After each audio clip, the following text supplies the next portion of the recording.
So hello guys, welcome to my another video. I hope आप सभी अच्छे होंगे और आप सभी की प्रिपरेशन भी अच्छी चल रही होगी। सो गाइज, आप ही में से एक भाई ने आज मेरे को सुबह सुबह इंस्टा पे मैसेज करा और उस भाई ने मुझे ये बोला कि भाई मैं स्टेनोग्राफर की प्रिपरेशन कर रहा हूँ और मैं इस फील्ड में न्यू हूँ, तो मुझे बहुत सारी प्रॉब्लम वगैरह है, क्वेरी वगैरह है, तो आप मेरे को इसका आंसर दो, मतलब आंसर दे दीजिए। तो उससे मैंने बोला कि आपकी जितनी भी क्वेरी वगैरह है ना, आप मेरे को लिख के सेंड कर दो। तो उस भाई ने टोटल 17 क्वेश्चन मेरे को लिख के सेंड करे, और अगर आप चाहो तो मैं, अगर आप मांगो तो मैं उस पेज का स्क्रीनशॉट ग्रुप में भी शेयर कर दूंगा, ठीक है। तो भाई के 17 क्वेश्चन है और मैं एक एक करके उन सभी का आंसर देने वाला हूँ। तो ये वीडियो स्पेशली उनके लिए है जो स्टेनो की तैयारी कर रहे हैं, और दूसरा, अगर आप सीजीएल की प्रिपरेशन कर रहे हो तो सीजीएल के साथ साथ आप स्टेनो की प्रिपरेशन भी कर सकते हो। अच्छा, मैं आपको अपने बारे में कुछ बता देता हूँ ताकि जिससे ये क्लियर हो जाए कि आखिर मैं ये वीडियो क्यों आप लोगों के साथ शेयर कर रहा हूँ। सो मेरा नाम नितिन है और अभी जो कुछ मंथ पहले स्टेनो का एग्ज़ाम हुआ था, स्टेनोग्राफर 2023 अक्टूबर मंथ में, तो उसका पेपर वन मेरा क्लियर हो गया था। और अभी जो स्किल जो हुआ है, तो स्किल का भी रिजल्ट आया नहीं है। अभी स्किल हुआ था पिछले मंथ 4 को हुआ था। बाकी जिन्होंने स्किल दिया था तो उनके लिए एक फॉर्म आया था पोस्ट प्रेफरेंस को लेकर, तो वो मैंने फिल कर दिया है और उसके बारे में मैंने ऑलरेडी कल एक वीडियो शेयर भी कर दिया है। सो पहला क्वेश्चन ये है कि आपको कितने मंथ लगे एसएससी स्टेनोग्राफर की तैयारी करने में। तो चलो मैं इसका आंसर बताता हूँ। देखो यार, कोई भी बंदा अगर तैयारी कर रहा है ना किसी भी फील्ड की, चाहे वो एसएससी हो, चाहे वो बैंकिंग हो, चाहे वो यूपीएससी हो, तो यार हर बंदा ना अपना प्लान बी लेके चलता है, ठीक है।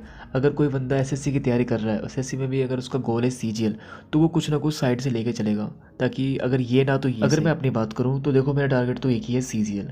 और अगर मैं प्लान बी की बात करूँ तो भाई प्लान बी मैं आप लोगों के साथ शेयर नहीं कर सकता, सो उसके लिए सॉरी।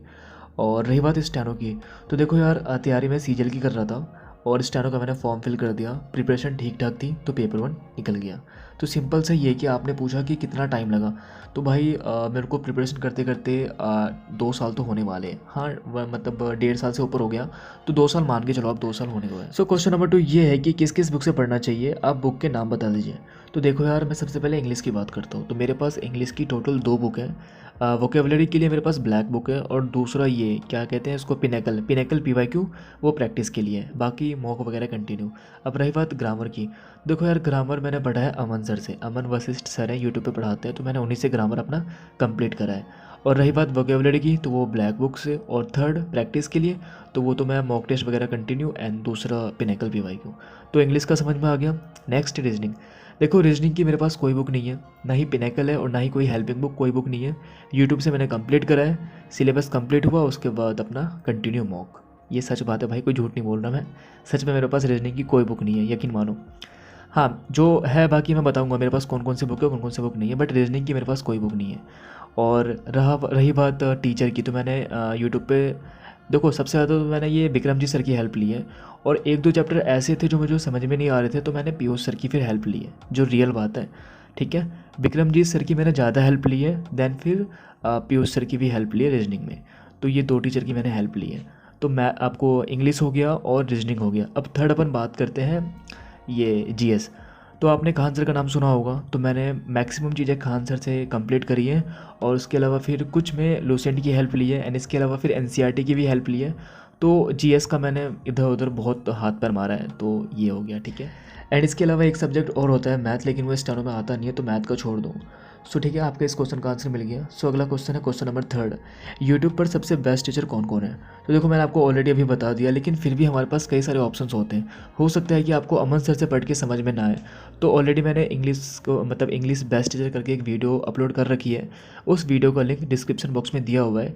इंग्लिश को लेकर कर रखा है, एंड उसके अलावा फिर मैंने रीजनिंग को भी लेकर कर रखा है, और इंग्लिश, रीजनिंग और जीएस को लेकर नहीं, जीएस का तो मैंने इंडिविजुअली कई सारी वीडियोस शेयर करी है, तो मैं उन सब वीडियो का लिंक डिस्क्रिप्शन बॉक्स में शेयर कर दूंगा, तो आप लोग देख लेना, ठीक है। तो इस क्वेश्चन का आंसर आपको मिल गया। सो क्वेश्चन नंबर 4, अगला क्या है, क्या 2024 में जो परीक्षा होने वाला है नवंबर में, तो क्या उसमें मैथ होगा। बहुत मेजर क्वेश्चन है भाई, अभी तक ऐसी कोई अपडेट नहीं आई है, ना ही कोई नोटिफिकेशन आया है मैथ होगा, तो टेंशन मत लो, मैथ नहीं होने वाला है, okay. Now question number 5, category wise cut off बताइए। तो देखो यार, स्टेनो में 2 ग्रेड होते हैं, एक होता है ग्रेड सी, एक होता है ग्रेड डी। सो अपन सबसे पहले बात करते हैं ग्रेड सी को लेकर। इसमें कई सारी कैटेगरी होती हैं। सबसे पहले है एससी। तो एससी की जो कट ऑफ गई थी वो गई थी 136, टोटल 650, यानी कि 650 बच्चों का सिलेक्शन हुआ था। उसके बाद है एसटी, इसकी कट ऑफ गई थी 128, एंड 174 174 बच्चों का सिलेक्शन हुआ था। नेक्स्ट है आपका ओबीसी, इसकी कट ऑफ गई थी 145 और 1156 बच्चों का सिलेक्शन हुआ था। EWS की कट ऑफ गई थी 147, 428 बच्चों का सिलेक्शन हुआ था। UR की कट ऑफ गई थी जनरल कैटेगरी की कट ऑफ गई थी 147, पॉइंट में कुछ कुछ है, तो 975 बच्चों का सिलेक्शन हुआ था। उसके बाद OH ये कैटेगरी है, इसकी कट ऑफ गई थी 103 एंड इसमें 156 बच्चों का सिलेक्शन हुआ था।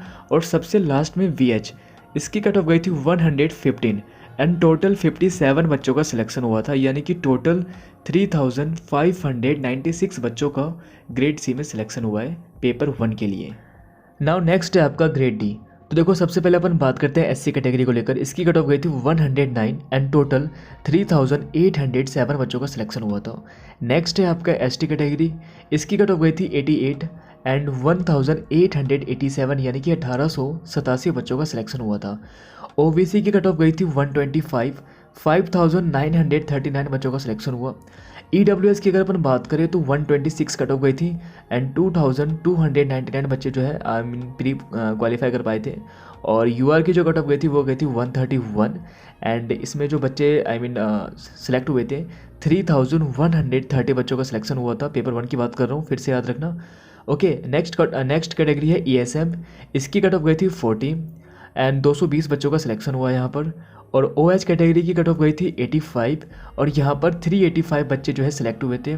देन नेक्स्ट है आपका HH, इसकी कट ऑफ गई थी 40 और यहाँ पर 139 बच्चे सिलेक्ट हुए थे। और अगला है आपका VH एंड इसकी कट ऑफ गई थी 40 एंड यहाँ पर 220 बच्चों का सिलेक्शन हुआ था। और सबसे लास्ट में है अदर्स PWD एंड इसकी भी कट ऑफ गई थी 40 और यहाँ पर 109 यानी कि 109 बच्चों का सिलेक्शन हुआ था एंड टोटल 18,299 बच्चों का पेपर 1 क्वालिफाई हुआ। सो आपको इस क्वेश्चन का आंसर मिल गया होगा। ओके, सो नेक्स्ट है क्वेश्चन नंबर 6। क्या हमारे 10th एंड 12th के मार्क्स से कोई इफेक्ट पड़ता है? कोई इफेक्ट नहीं पड़ेगा, बस आप 10th एंड 12th पास होने चाहिए। Now next question number 7। क्या हम self study plus YouTube video की हेल्प से तैयारी कर सकते हैं? इसके लिए कोई पेड बैच खरीदना पड़ेगा? बिल्कुल भी नहीं, आप बिल्कुल सेल्फ स्टडी प्लस यूट्यूब से पढ़ के ईजिली एग्ज़ाम क्रैक कर सकते हो।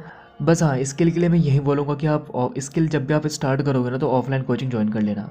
ओके, और रही बात मतलब यूट्यूब से पढ़ के, तो यार कई सारे ऐसे बंदे देखे हैं मैंने जो यूट्यूब से पढ़ के उन्होंने CGL तक क्रैक कर रखा है। ओके, सो आपको इस क्वेश्चन का आंसर अच्छे से मिल गया होगा। सो नेक्स्ट है क्वेश्चन नंबर 8। स्किल टेस्ट कितने दिनों के बाद हुआ था आपका? तो देखो यार, अक्टूबर में एग्ज़ाम हुआ था और कुछ दिनों के बाद आंसर की आई थी और जनवरी में इसका स्किल टेस्ट हुआ था, यानी कि अक्टूबर, नवंबर, दिसंबर, आप 2 से ढाई महीना मान के चलो। Okay, next question number 9। Stenography को पूरे अच्छे से सीखने के लिए कितना टाइम लगेगा? तो देखो यार, सबसे पहले तो आपको बुक ख़त्म करनी पड़ेगी। तो अगर आप सिर्फ स्टेनो सीखना है आपको और कुछ नहीं करना, आपको पेपर 1 फ़िलहाल अभी तैयार नहीं करना है, सिर्फ स्टेनो, तो 2 महीने काफ़ी है बुक के लिए। लेकिन हाँ, उसके लिए फिर आपको 10 घंटे देने पड़ेंगे। लेकिन अगर आप चाहते हो कि पेपर 1 भी साथ साथ चले और स्किल भी साथ साथ चले, तो फिर आपको 4 से 5 महीना तो लग ही जाएगा बुक ख़त्म करने में। और बुक ख़त्म करने के बाद जो है सारा जो प्रैक्टिस का खेल होता है ना, वो आप पे डिपेंड करता है। अगर आपने 5-5, 6-6 घंटे रोज़ दिए ना स्किल को, तो फिर 4-5 महीने में आप सीख सकते हो। यानी कि कुल मिला के आप ले चलो ना, 10 से 11 महीने काफ़ी है। लेकिन हाँ, कोई कोई बंदे ये भी बोलते हैं कि भाई 2 साल लगता है, 3 साल लगता है। लेकिन यार 2 साल 3 साल क्यों लगेगा? अगर आपने बुक ख़त्म कर ली है और आप 5-5 घंटे रोज़ दे रहे हो, एग्ज़ाम के टाइम पर आप और टाइम बढ़ाओगे। ठीक है, पेपर 1 के बाद जो 2 महीना बचेगा, ढाई महीना बचेगा, उसमें आप और टाइम बढ़ाओगे तो आपके पास कोई काम नहीं रहेगा सिवाय स्किल के। तो 10 से 11 महीना मान के चलो, 10 से 11 महीने या 1 साल मान लो, ओवरऑल 1 साल काफ़ी है। ओके, सो आपको इस क्वेश्चन का आंसर अच्छे से मिल गया होगा। सो नेक्स्ट है क्वेश्चन नंबर 11, नहीं क्वेश्चन नंबर 9 था ना, हाँ। अब है नेक्स्ट है क्वेश्चन नंबर 10। क्या एग्ज़ाम देने के लिए हमें सिटी से बाहर जाना पड़ेगा या फिर अपने ही सिटी में दे सकते हैं? भाई बाहर जाने की ज़रूरत नहीं है, आप अपने ही शहर में, अगर आपके शहर में सेंटर कई बार ऐसा होता है ना कि छोटा शहर होता है तो वहाँ पे एग्ज़ाम नहीं होता, तो वो अदर शहर में आप, अगर मैं अपनी बात करूँ तो देखो यार, मैं नोएडा में रहता हूँ और मेरा सेंटर कई बार नोएडा भी पड़ता है और कई बार दिल्ली भी पड़ता है। जब नोएडा में जो सेंटर है उनकी सीट जब फुल हो जाती है तो फिर मेरा सेंटर दिल्ली पड़ जाता है। तो आपको इस क्वेश्चन का आंसर अच्छे से मिल गया होगा। नाउ नेक्स्ट है आपका क्वेश्चन नंबर 11। आपकी एज कितनी है? चलो यार, एज लास्ट में बताएंगे। अच्छा, अगला क्वेश्चन क्या है आपका? Question number 12। लास्ट 2 महीने में किस किस चीज़ पर आपने ज़्यादा फोकस किया था। देखो भाई, लास्ट के 2 महीने में बस मैंने रिवीजन पे ज़्यादा ध्यान दिया था, चाहे वो इंग्लिश का हो गया, चाहे वो आपको रीजनिंग हो गया, चाहे वो जीएस हो गया। जितना हो सके मैंने ज़्यादा रिवीजन दिया था, बट हाँ मैंने इंग्लिश पे ज़्यादा फोकस किया था। रीज़न ये है कि इंग्लिश 100 मार्क्स का आता है, तो वो बहुत ज़्यादा इंपॉर्टेंट रोल प्ले करता है। ठीक है। क्वेश्चन नंबर 13, क्या हम इस परीक्षा को हिंदी में दे सकते हैं? भाई बिल्कुल दे सकते हो, लेकिन हाँ इंग्लिश सब्जेक्ट आपको इंग्लिश में देना पड़ेगा। ऐसा नहीं कि आपको इंग्लिश का हिंदी वहाँ पे नहीं दिखेगा। तो इंग्लिश सब्जेक्ट आपको इंग्लिश में देना पड़ेगा, बाकी रीजनिंग आपको हिंदी में दे सकते हो आप, और जीएस वो भी आप हिंदी में दे सकते हो। ठीक है, आपको इस क्वेश्चन का आंसर भी अच्छे से मिल गया। नाउ नेक्स्ट है क्वेश्चन नंबर 14, अगर हम सिर्फ इंग्लिश स्टेनो सीखेंगे तो कोई दिक्कत तो नहीं है ना? कोई दिक्कत नहीं है। ठीक है, आप इंग्लिश में सीख सकते हो स्टेनो, कोई दिक्कत नहीं आएगी। नाउ नेक्स्ट है क्वेश्चन नंबर 15, हिंदी स्टेनो अगर नहीं सीखेंगे तो चलेगा ना? इन फ्यूचर कोई प्रॉब्लम तो नहीं होगा ना? भाई कोई प्रॉब्लम नहीं होगा, आप इजीली आराम से आप इंग्लिश स्टेनो सीखिए, कोई दिक्कत नहीं आएगी। सो आज का लास्ट क्वेश्चन, क्वेश्चन नंबर 16, कि आपके पेपर 1 में कितने मार्क्स आए थे? तो भाई मेरे पेपर 1 में टोटल 132 मार्क्स आए थे। ओके, तो ये मैंने कई बार आप लोगों को बता भी रखा है। और एक क्वेश्चन बच गया था कि भाई आपकी एज कितनी है? तो भाई मेरी एज जो है 23 प्लस है, अभी 24 हुआ नहीं है, 24 होने में काफ़ी टाइम है, काफ़ी मंथ है, तो 23 प्लस। ठीक है, तो आपके टोटल 16 क्वेश्चन थे, वो मैंने एक एक करके आपको अच्छे से एक्सप्लेन कर दिया। बाकी इसके अलावा भी अगर फिर भी कोई डाउट वगैरह होता है तो आप मेरे को इंस्टा पे डीएम कर सकते हो। इंस्टा आईडी जो है डिस्क्रिप्शन बॉक्स में दी हुई है। इसके अलावा टेलीग्राम पर एक ग्रुप बना हुआ है, उस ग्रुप में भी आप ऐड हो सकते हो, वो स्टडी ग्रुप है। तो आपकी कोई भी प्रॉब्लम वगैरह या फिर कोई भी आपको कुछ पूछना हो, कोई भी क्वेरी वगैरह हो, तो आप उस ग्रुप में पूछ सकते हो। जो अदर मेंबर्स है वो आपकी हेल्प कर देंगे। ठीक है, तो सारा कुछ हो गया डन। और लास्ट में यही बोलना था कि अगर आपने अब तक मेरे चैनल को सब्सक्राइब नहीं किया है तो याद से कर देना। सो अपन मिलते हैं नेक्स्ट वीडियो में।